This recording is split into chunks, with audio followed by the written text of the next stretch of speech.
Welcome to the Bubble Tea Time. I'm your host, Adam, aka Digital Feeling. Thank you again for joining us for week three, what competition week two of our show. We'll be watching highlights from quote unquote week two's competitors, reviewing the matches, and presenting our predictions for next week's matches as well. Thank you again so much for joining us. It looks like it's going to be an exciting week to review, but let's get started with introducing our analyst. Today we're going to be again joined by Brian, aka Decadunu, Colin, aka Zoidberg, and Dan's, aka or Daniel, aka Dan's. Welcome again, guys. Yeah, glad to be back. Excited. Yeah, really poppin' week this week. Also, we are joined by our special guest, PJ, aka Plobe the Warrior, aka the president of the student council, our leader with the top assists, Seito Kaicho.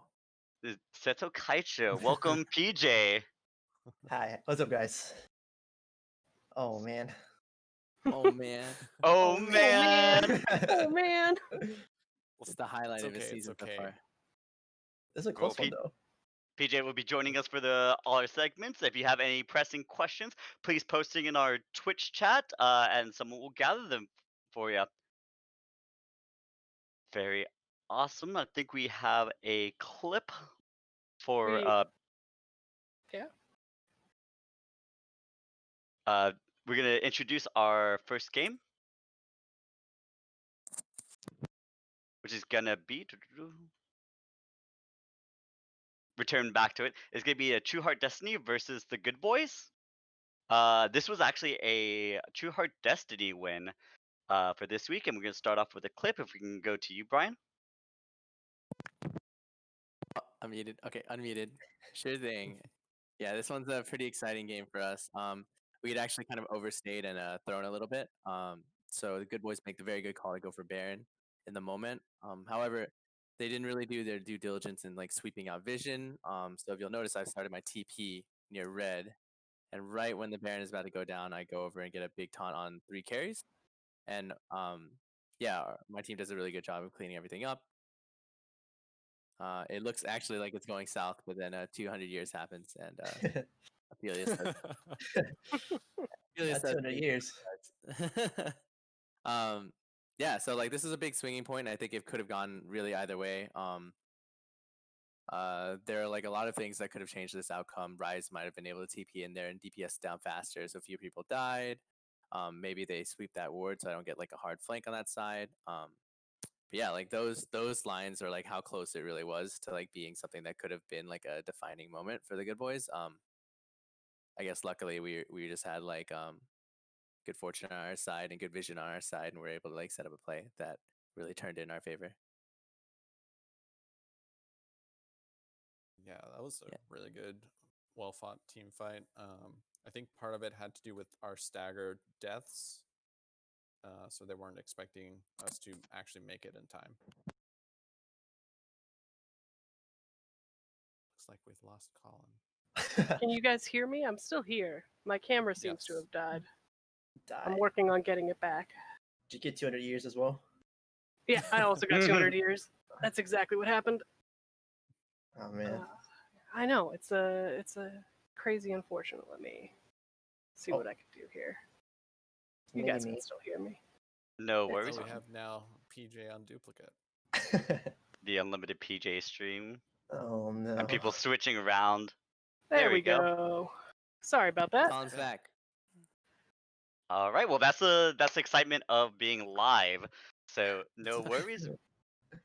Happens and going on. Yeah. So Colin, what's your opinion about this game? How it went down, the True Art Destiny versus the Good Boys from this past week. It was closer than I thought it was going to be. I thought True Art Destiny was going to take it pretty handily, and it was a little bit closer than I thought. I think Kirasaki Ace over there put up a decent fight, and so did the rest of the Good Boys, and just came up a little short. But they're going to be a really strong team.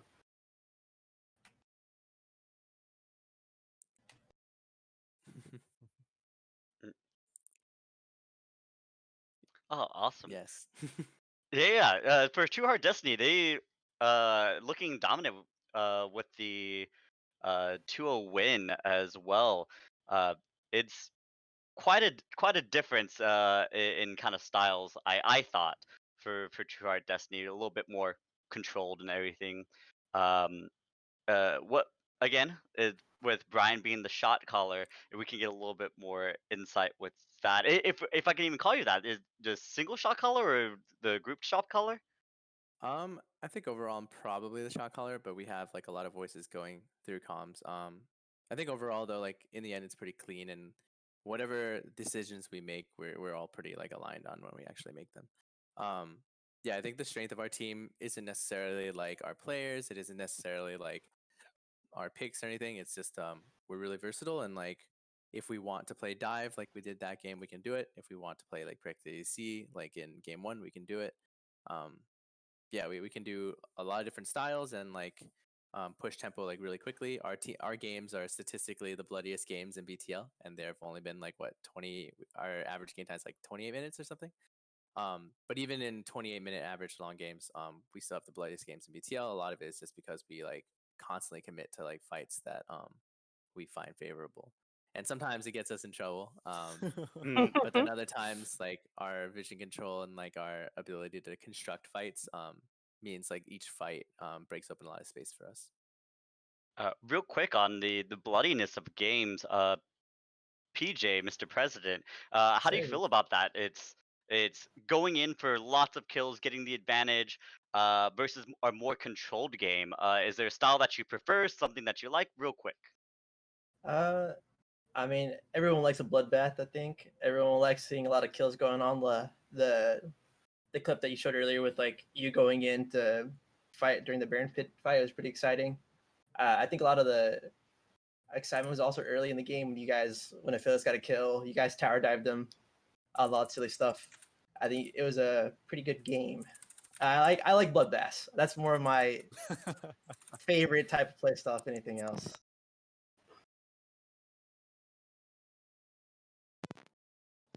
For sure.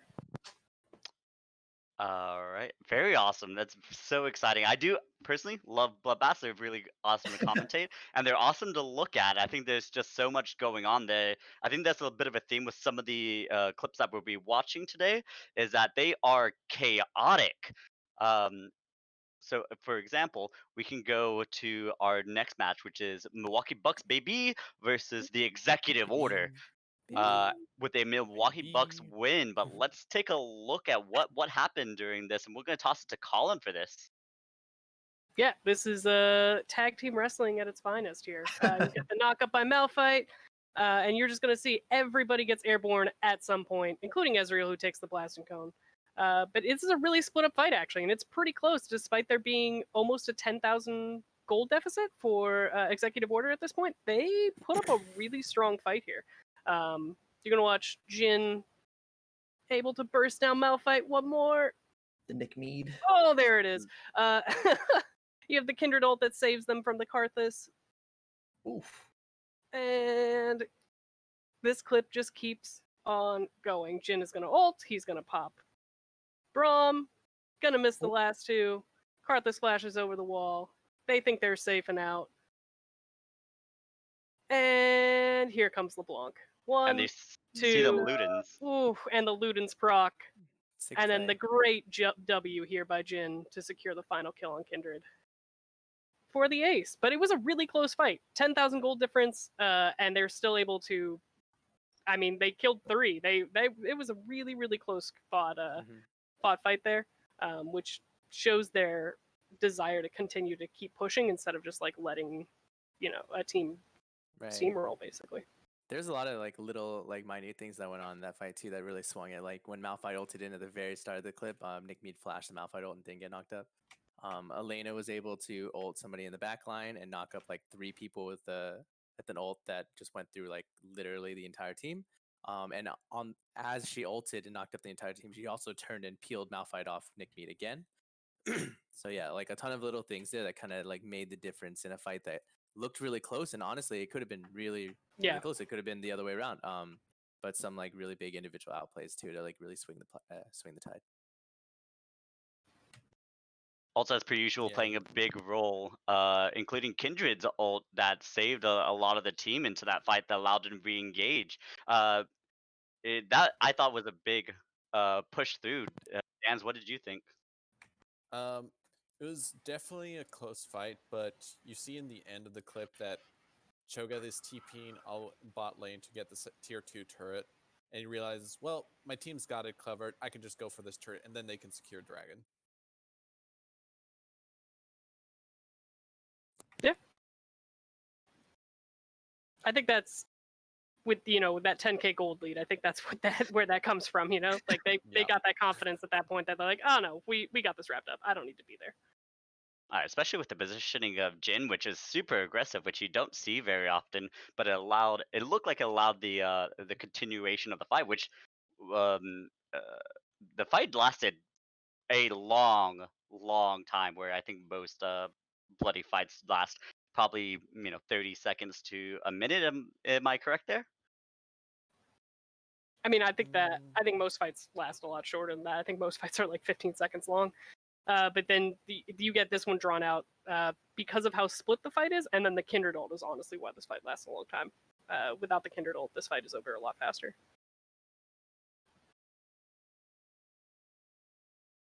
Pulling through with one of those fights is always impressive, very bloody, and lots of ults used. Always something exciting, especially over the objective, something that we talked about last week.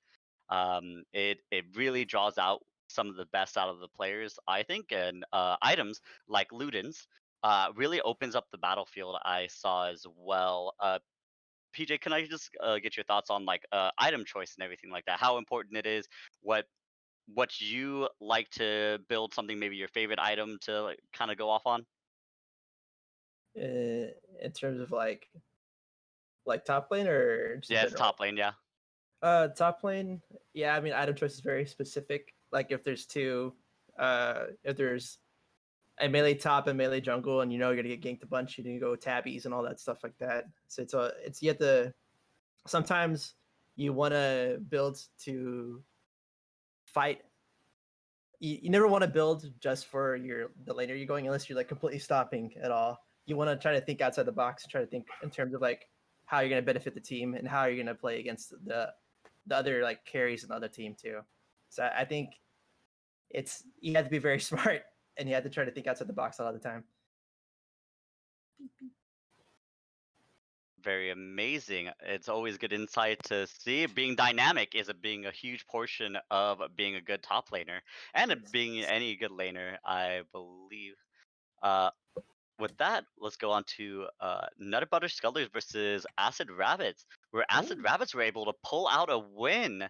We're gonna toss it to Dan's for this clip. Wait, I didn't realize we Yeah. played this week. Are you sure this is my game? Yeah, so here we see Sopa going for an aggressive invade. He gets collapsed upon, and his team moves to bail him out. Jinx cuts him off here, and so he's forced to flash over the Dragon Pit. And NBS now thinks that they have a numbers advantage as they call Mumu in to fight bot lane. But they don't see that Sopa is going back to help his helpers. And so he's going to Q over the wall here, land it on Lulu, which forces her to flash just to gain distance. Then Amumu realizes, oh, I don't have HP for this fight, and flashes again over the wall, which then leads to AR grabbing the Jinx and securing their first blood right here. God, this was a fever dream. I don't remember this at all. Yeah. Overall, like a huge play. A couple things that like were really important here, just like the picks and the swing on it. Olaf is just so much stronger than a move in the early game. And then like same for the bot lane. Honestly, in those early fights, like Jinx Lulu just has so little damage, so little like ability to lock people down. So even in like that 3v3 of like health bars or even and stuff like that, I'd really heavily favor Acid Rabbits in a 3v3 where they have like a Nautilus and a Aphelios and a Olaf, like these characters that can lock people down, do damage to people that are locked down, and then just like run people down like Olaf did there. But yeah, and this fight ended up being like a gigantic swing. That was like, I don't know, 3 or 4 summoners burned plus a kill for first blood. Yeah, just like a really colossal swing that I think made it really difficult for NBS to come back from. Yeah, especially with their comp like needing to have power on the Jinx when the Jinx got essentially reset there, and lost a lot of lane state, it was really hard for her to get back in the game. Yeah, you mentioned the Aphelios, and he just happened to have Gravigun for that fight, so he was able to keep the Jinx locked up, so she doesn't even get the chance to flash. We've seen Aphelios pop off in the beginning, pop off in the late game. Can I get the analyst commentators on how much value after this week Aphelios has? 200 years worth of value. Yeah.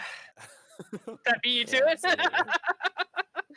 Yeah, I mean, it's just I think our Aphelios is just a really strong champion at this point. Like, Yeah, I think Aphelios is strong, of course, and like he scales like out of his mind. But I think like teams haven't really figured out ways to deal with him like appropriately yet. Um, I think we have our ways, but we're not going to say anything. Dan, right? Dan, Absolutely all right, not. all right, good job, Dan. But yeah, I think like teams just kind of have to think outside the box a little bit and think about Aphelios' weaknesses. I think he has some like relatively magnified weaknesses. Um, yeah, but I mean, I think in a world where you let Aphelios get off the ground into the game and on 3 item spike, there are a few champions that can really take over games like Aphelios can in so many ways.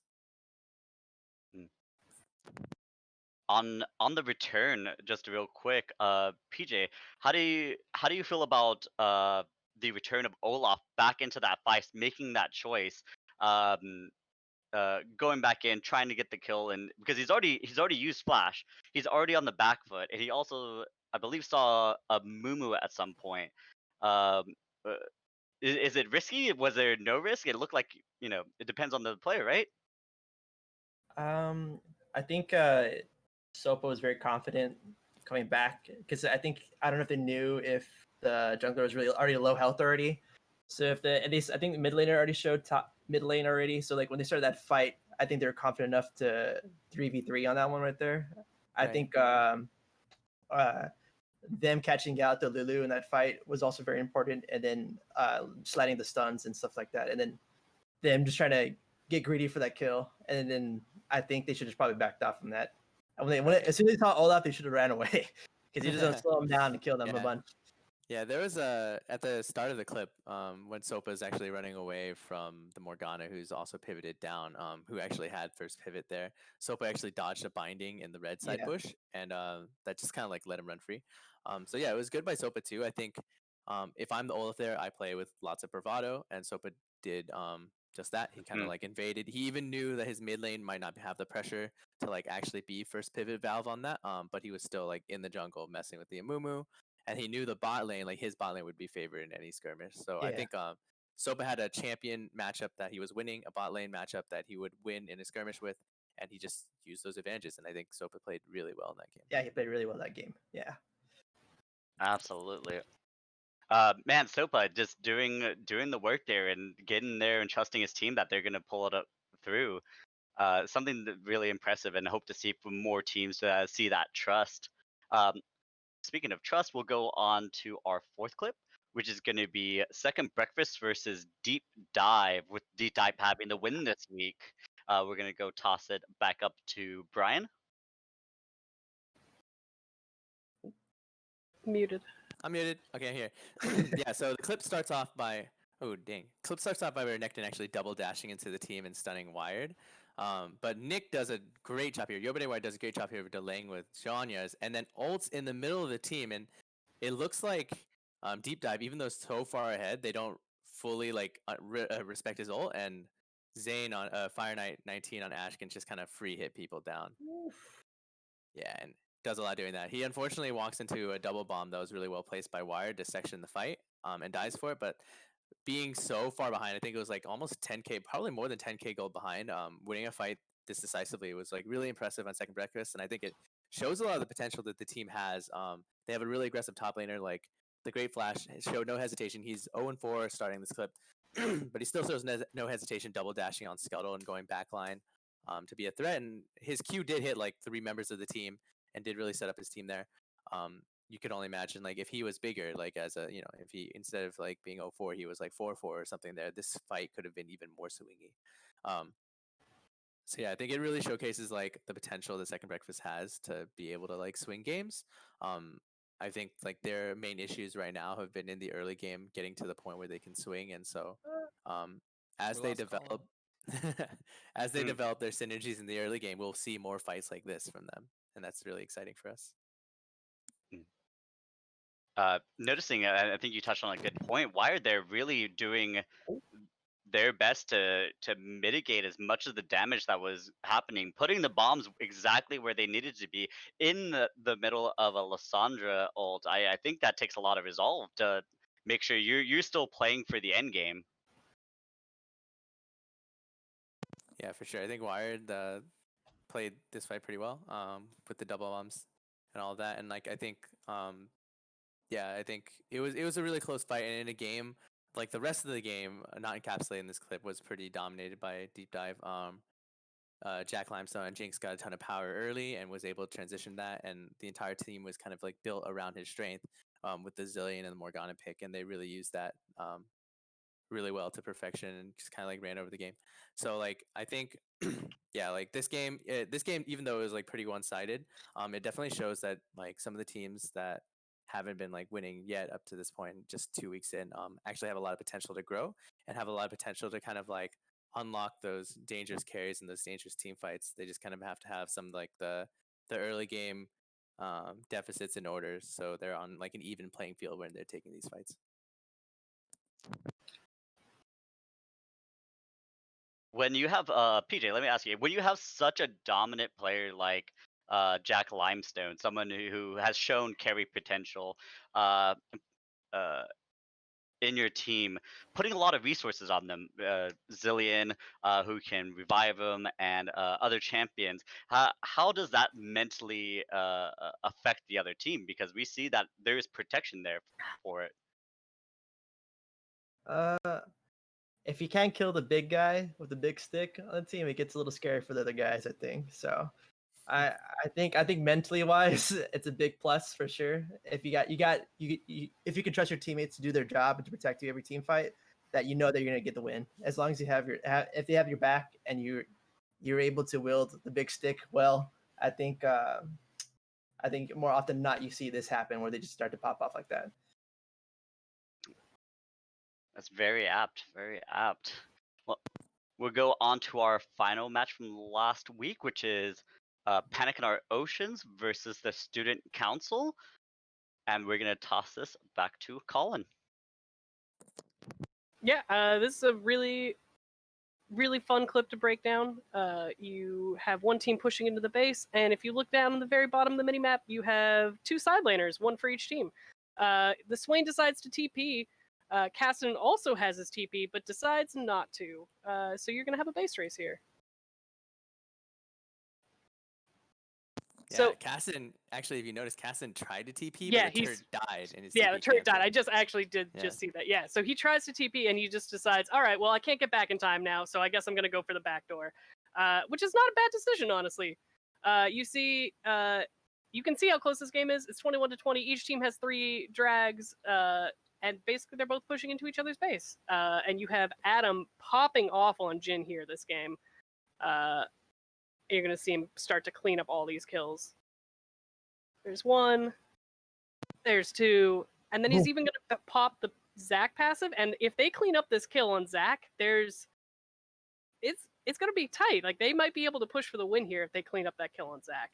But instead, they probably do the smart thing and kill off the inhib and then back so they can deal with the cast and prevent the backdoor. And they do a good job. They don't even let him take the inhib turret there. It's basically a stall out. Cassidy does a good job of stalling it out and buys time for his team to respawn, and they're actually able to pick up the win over the Student Council because of that stall out.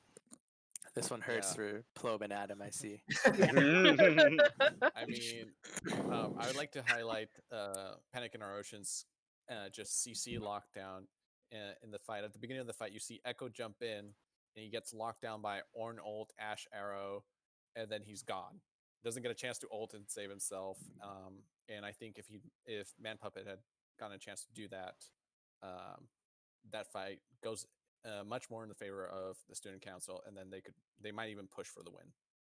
Mm-hmm. I actually think it's a pretty impressive fight from Panic in Our Oceans.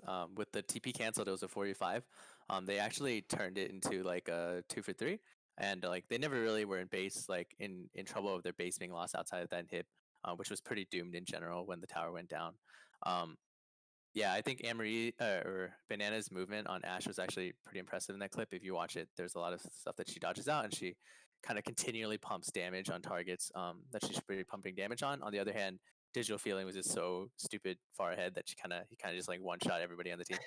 Um, yeah, it was a really interesting fight that kind of um, transitioned into the rest of the game. A lot of that game was Panic in Our Oceans with their scaling team and their scaling mid laner Cassidy, who was just out of this mind fed, being in side lanes and really pressuring side lanes and stalling games until they found that it was like the right time for the Caston to crash.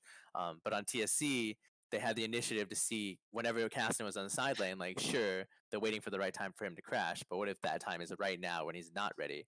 And they took a lot of like really aggressive dives and fights like that one right there that could have been the game winner if people didn't play that fight like super well on Panic in Our Oceans. So yeah, definitely the game of the game of the week, and Yeah, it was yeah, I hype. think both For teams are really sure. good. TSC is a really good 0-2 team. Yeah. Shouldn't- Did you that is unbelievably 0-2. do you think I'd they say. would have ended if they had killed Zach there? I don't think so.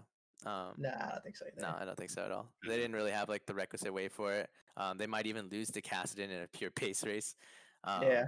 Yeah. For that clip, PJ, you are zoning out to one side. What was kind of your mentality going into there, uh, I- instead of going into the main fight, into the thick of it? Well, I was kind of useless that game. Not gonna lie. I was 0-5. Too I much think. homework.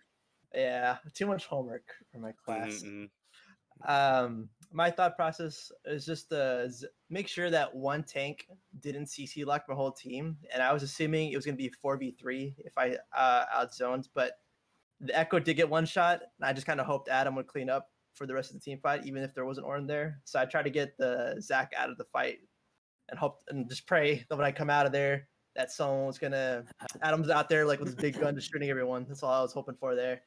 It's a little unfortunate that we didn't get as much as we got there. And I think it was the smart play to go back to stop the Caston because I think he had a Lich Bane. I'm not too sure because he's like one shot in the towers. So I think we would have lost the base for for sure. For sure. Yeah, I honestly like. I thought everybody like that fight was really well played by a lot of people. Yeah. I think like in the end it came down to like comp diff. One team had a ton of scaling and a lot of tanks, and the main damage threat for TSC was a Jhin, and that it's hard at that point in the game. So Yeah, Uh, we, yeah. go on. I'd be remiss not to mention it, even though it is our team is going to be the putting Swain at bottom and Jin in the middle. Yeah, that was a pretty big brain. It's big brain. Yeah. Masterful big brain in response to the first big brain from Panic in Our Ocean of swapping their support mid to top lane, their top laner to mid, and their mid laner to support. That's a lot of switching. So with that, analysts, I really am curious how you feel about the switching of lanes. What it's going to do to the future games where people are pivoting a lot more, where we have a lot more flex. I think in theory it makes it harder to pick and ban, right? Like you don't necessarily know if you know that a team can flex their mid laner to jungle or mid laner to top or wherever or any other lane to whatever any other lane. Like it makes it hard to start banning out because especially in this league, like everybody has their specific champs that they are really good at, and with enough scouting you can figure that out. So basically being like, all right, I'm now going to play a different lane, so you can't ban me out, but you don't know that makes it really difficult. Yeah, it's frustrating. Mhm. but but I think it's also fairly clever. Like you're taking advantage of people trying to predict one play style, and you say, "Haha, I've got more than one." Yeah. If we my don't team, need that black magic lane swap shit. We don't need that, Dan. yeah, if my Um, team had played this week, I would say that we probably would have tried to do some of that magic, but we didn't. We didn't play this week, so. there is a curiosity, real quick before we move on to predictions. Do you think we're going to start to see a shift in banning from individual players to purely team comps? Mm. No, not in this league. I don't think. I think this is going to be purely like you look at the team, figure out what you can take advantage of, and you ban it out. Yeah, I think for us, like if you're looking at THD, people should be banning out on team comps and like what they think that will play against them. We've shown so many looks.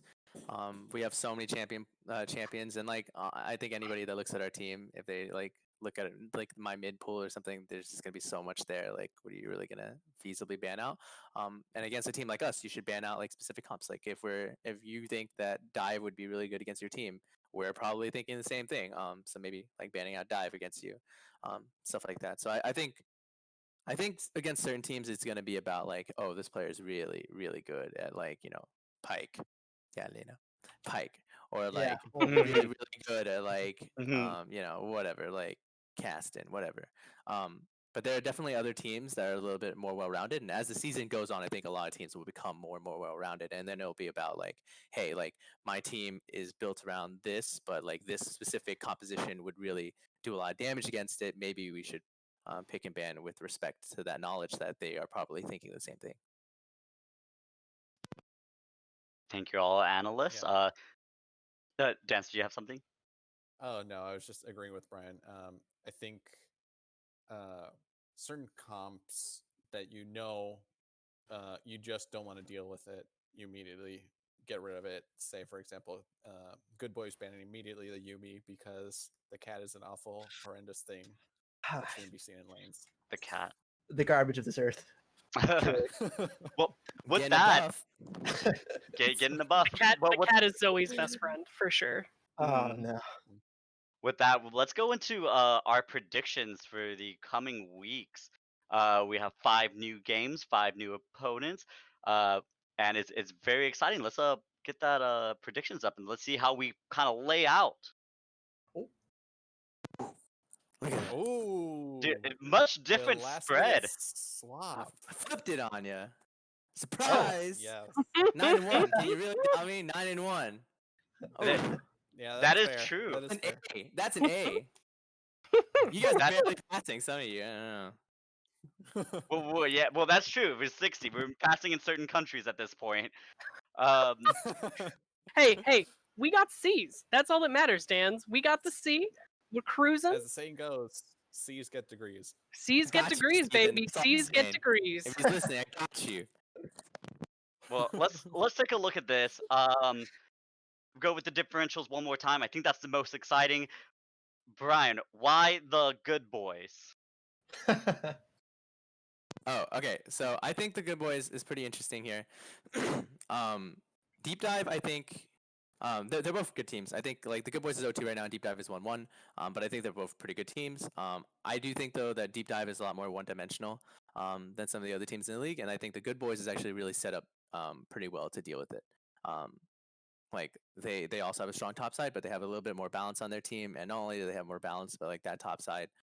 Steven or Kawasaki Ace plays a lot of different things, and some of those things, like he's shown like parts of his wheelhouse and like Hecarim and Nasus, but he has a lot more of that left. And like depending on what they whip out, I think I can see a world where yeah, they just like dominate the top side of the map and take over games before Jack Limestone can get like a ton of strength and carry.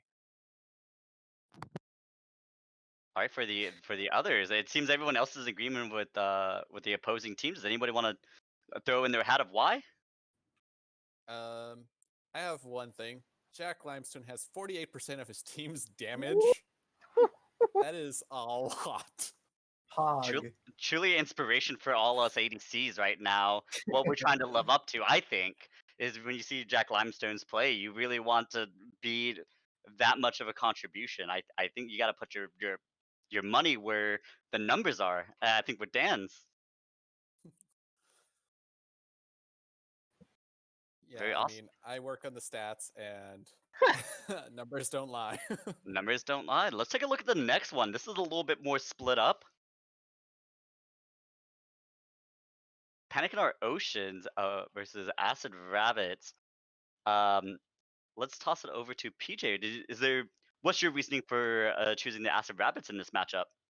Well, since I personally know some of those degenerates in that team, I think they're a pretty strong team. They're well rounded and pretty coordinated. Whenever I helped out with their scrims a lot, I play with them too most of the time, so I know how they communicate, and they're pretty well coordinated team. I think they'll pull out at the end. They pulled out really strong games already in the last 2 games they played, and I think that's going to keep on going for a little while.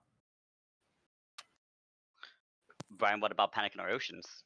I think both these teams are really top tier teams. I think, I mean, they're both 2-0. They're both, like, I think in my estimation, like top 4 teams.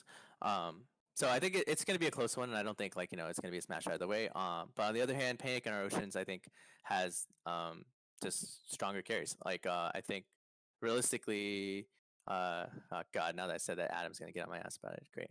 Not you, Adam. Other Adam, I guess. But yeah, I think Dropout Bear is kind of like on another planet when it comes to delaying games and then carrying from like a spot of personal strength, essentially. If he gets to his sweet spots on like Nasus or Incassin in these games or wherever he's playing, whatever he's playing, it's really dangerous for teams. I think that Acid Rabbits is going to have a tough time containing him. And I don't think that when it comes to like the late game time bomb that is Panic in Our Oceans, that it's going to be difficult to really contain them. I definitely see a world in which Acid Rabbits kind of runs them over early. If Sopa keeps playing like he's been playing, I think he's been the MVP of that team. And if he keeps doing his thing, like there's definitely a world where he can sync up with Mayan, their mid laner, and just like make plays on the map and like shut down Panic in Our Oceans before they get going. But I think if there is a window for Panic in Our Oceans to get going, Dropout Bear and Bananas can bring it home. Very awesome. Let's look at Second Breakfast versus Executive Order, which is another bit of a split. Let's look to the Colin. Let's see what's the reasoning for the Second Breakfast pick. I believe in Mayo and Misa. That's pretty much it. I believe in them, and I think they can pull it out. They were pretty close in their last game, and I think they're building in strength, and I'm expecting them to be able to pull this one out. Yeah, awesome. And PJ, how about you for the opposing team? If I'm being honest with you, I have my former teammates on Executive Order there. I have my boy Greg in the mid lane, and I got my boy Kingswing Bang in the jungle right there. I think if they learn how to fix some of their mistakes they've been having in their previous games, they'll be a pretty strong team. I think the mind's there. I don't think the execution's there internally. I think Second Breakfast is a pretty strong team though too, but I think it's gonna be a good one. I think it's gonna be a pretty good one if they pull out well. Yeah, I share Plobe's opinion minus the bias. I think Exo's really got the brain there. Slippers is not going to let his team lose anymore. I think it's going to get to the point where, he's going to big brain the shit out of people, and I think it starts here. Second Breakfast still has a little bit to go. They have the pieces, but the pieces haven't really congealed together, and I don't think this is really the time yet for that to fully happen. I think Exo, in terms of like operating as a unit, I think they've had issues with execution up to this point, like PJ said. But they're kind of like a little more tight knit, and I think like in terms of Slippers' ability to read the game and understand like what they need to do to win, I think Exo has a pretty large leg up. I think it'll be a pretty interesting game, especially if Mayo and Misa, or the Great Flash and Barrock, can really pop off. I think anything's on the table, but I think like from our estimations right now and what we've seen in the first 2 weeks, Exo is looking a little stronger.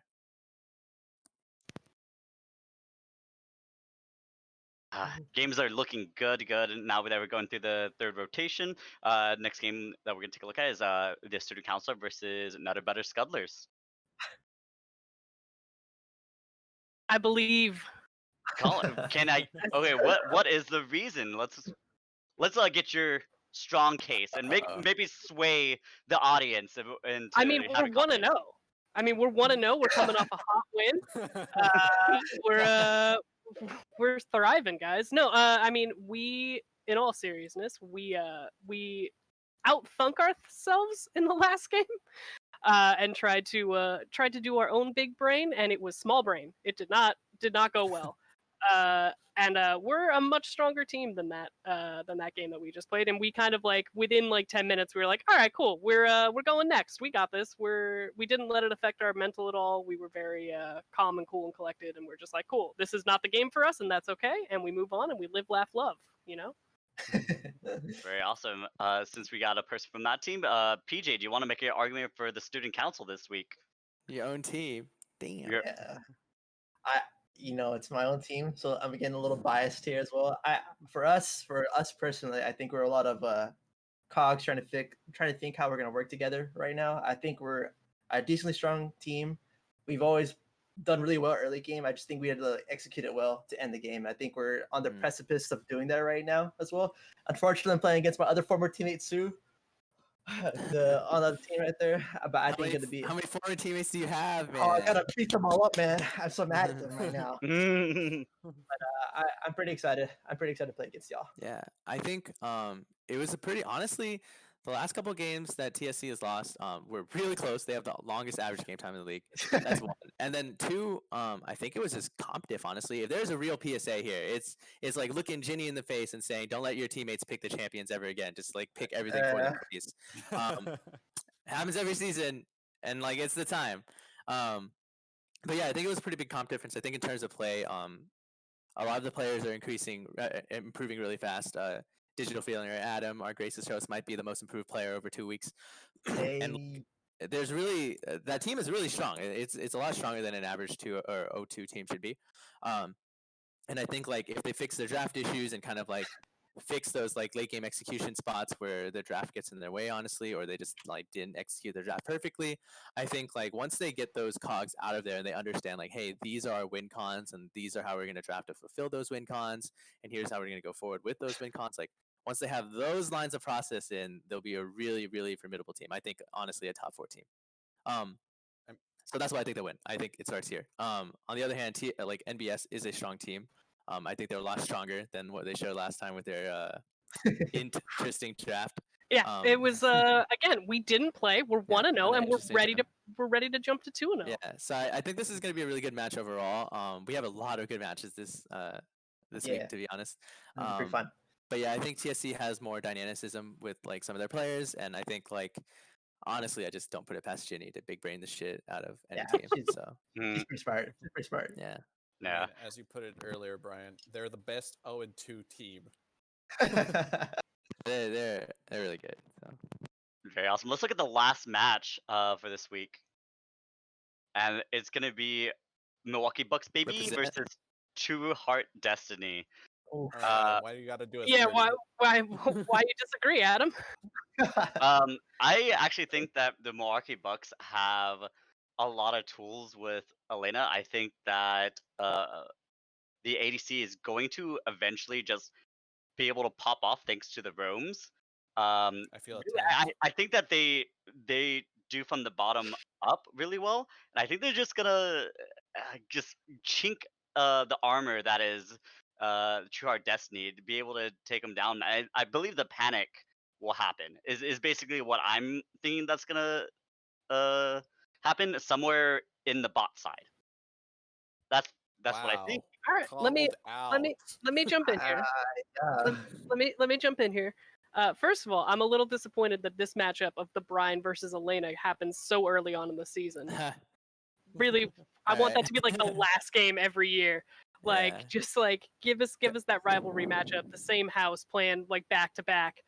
No, but I mean like, I don't know. Like Elena's really strong, but True Heart Destiny is looking really good. If I had to pick a number 1 team right now, it would definitely be True Heart Destiny. Like their teamwork and their drafts and their coordination have been real good. Yeah, we're not underestimating opponents here. Obviously, we think we'll win. But we don't want to underestimate them whatsoever. I think, to be totally candid, I think Nick Mead and Elena or Nick Mead and TS Snacks, I guess, are the best bot lane in the league. Like full stop. I think though we have a lot of things in our wheelhouse. We have better map movements. Our average skill participation like percentage is I think like 10 points higher than any other team.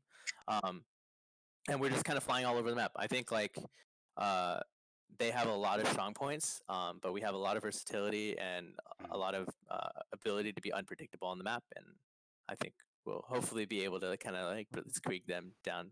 So Well, we're looking forward to it, though. It'll be a fun game. And you know, if there's anybody I'll lose to and I'll be happy about, it'll be like Elena and the Nick Mead and Joe. I'm fine losing to them. I don't mind. I mean, It- I always look forward going against Elena. It's always a fun matchup, and this time we have a very, very strong bot lane going against another very strong bot lane, and it's going to be bloody. Yeah, it should be exciting. With that, that's our predictions. Let's see if Brian clutches some more predictions, becomes the analyst, or maybe some of the other ones get a little bit more right this week. But before we head off into the standings, we're gonna hit up some Twitch questions. First one being from Anne Marie. Why are you all so good looking? I took a shower. Elena. I don't know, man. I think just God made all of you four perfect, honestly. Oh, Ooh, smooth Wholesome talker, Mr. stream. President. I gotta go dump my fiance. Where do you live, man? We're getting carried by PJ. That's it. Yeah. For sure. dude, that's where Unlike the his vote. team. Wait, what? Oh, Oh, cut out. Cut out again. sorry. Unlike his team. Yeah, I guess Mr. President is looking for some extra votes for the coming semester. From Adam, and this is a on the need to know basis. You can answer, not answer. This one may just be answered by PJ. How many teams have a must ban champion on them?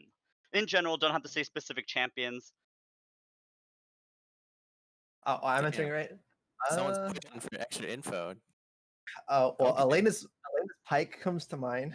Please, Oh, that is Yeah. Yumi. If I ever see that Yumi ever in any of my games, I'm gonna report any one of y'all right here. Okay. Hey, if I'm on your side, you want that Yumi. Very true. Other than that, not banning the one tricks. Let them play. Let them out. Let them Yeah. out. Let the one tricks out. Oh, Yeah, I think there's.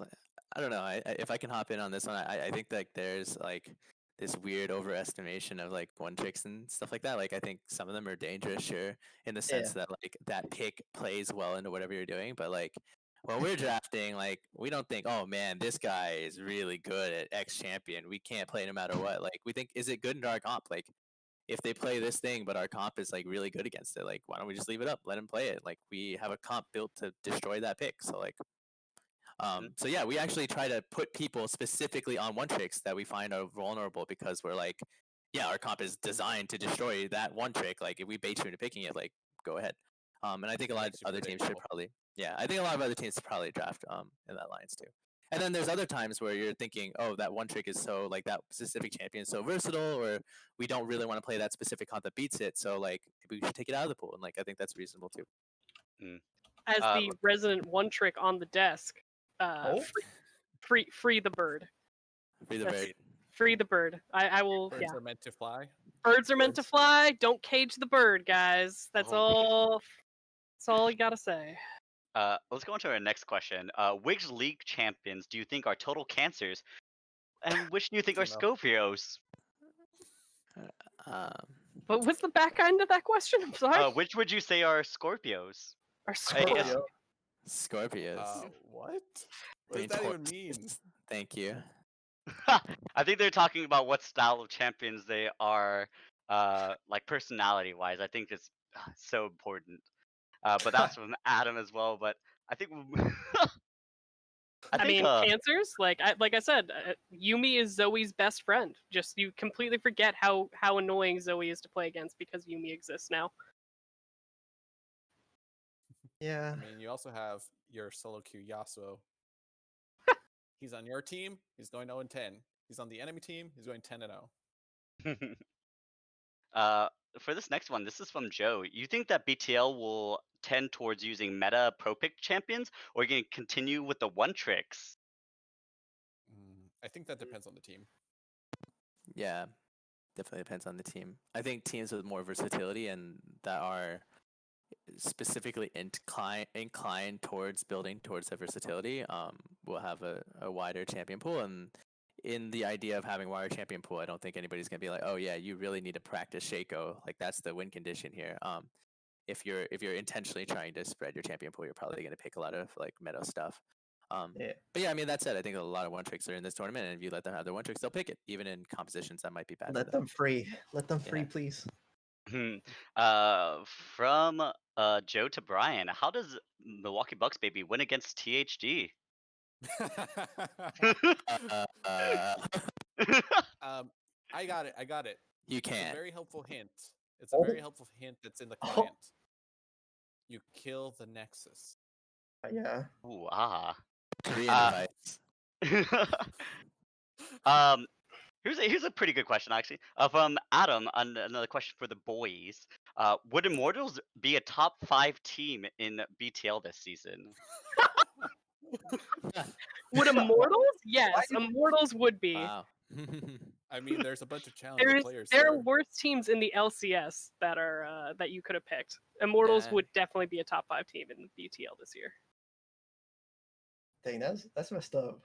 that's up, a man. that's a dirty call. Bruh.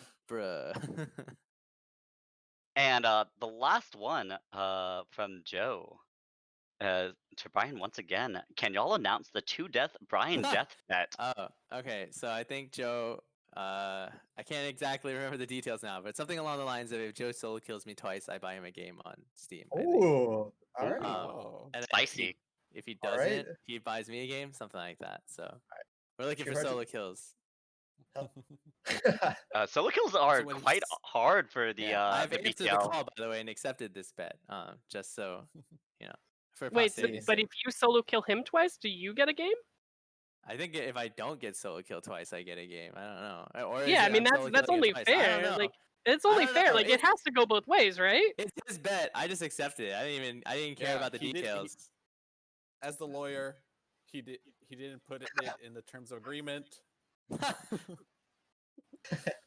Very So, awesome. Well, that's all our questions for Twitch. Thank you all so much for submitting them.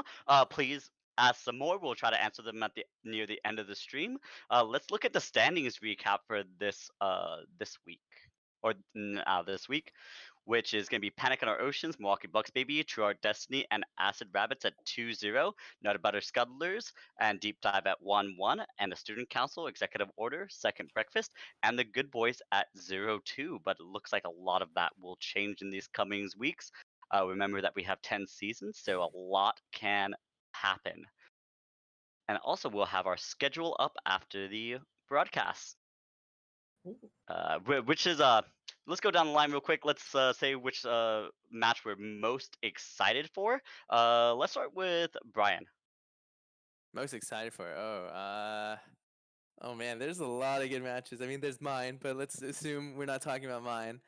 PO versus AR, TSC versus honestly, I want to see TSC versus NBS. I think TSC, Yeah. like I've said this so many times already on this one broadcast, but they're just a better team than their record shows. I also think NBS is better than last time, and so like I think it's just two teams on the path to redemption, and they're both good teams. Yeah, I wouldn't be surprised to go this one either way, even though I predicted TSC. I think it'll be an exciting match, a banger, if you will, as the kids say. Yeah. Colin? Probably Panic in Our Oceans versus Acid Rabbits. I think that's. I mean, like you said, there's so many games that are going to be really close this week. I mean, you really could pick any of them. I think this is a really good week, and I'm excited to see how Acid Rabbit looks really good, and so I'm curious to see how they're going to continue on that streak. I think they either have the fastest game time or the second fastest game time right now. Yeah. And yeah, I'm very curious to see how they if they can continue that. Dance? I've gotta throw it out to my lower bracket, SB versus EXO. One of them's gonna get a win, and they'll be on the board. Hell yeah. Very exciting. And PJ. Well, since I've personally played in their scrims, I'm pretty excited for the Milwaukee Bucks baby and the True Hearts of Destiny. I think it's gonna be a pretty fun game to watch. Honestly, I'm excited to see how that's gonna play out.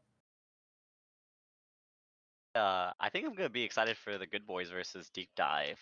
I kind of want to see what the teams can pull out and see the differences in these coming weeks and how things have changed. Well, guys, well again, thank you all so much for joining us, Brian, Colin, and Daniel. Thank you so much for joining us and giving us your insight. Absolutely. Yeah. And Anytime. Same time next week? I believe so. Yes, the 7:30. It's going Alright. to be at 7:30 PST on the 26th next Sunday. And so I also want to thank PJ. Thank you so much, PJ, for joining us, Mr. President. We appreciate your insight and letting us ask you a bunch of questions. Yeah, I never mind. I get asked a bunch of questions during school. He's so popular. He is the president after all. He is the president. He already drumming up votes from us with the kindness of our physical beauty. It's Oh, yeah, just a little dude. bit closer. Don't stop, please. Stop, please. All right. Well, I hope to see you all next week at Bubble Tea Time. Thank you all for joining us again, and good luck on the Rift. Yay. Thank you. Bye.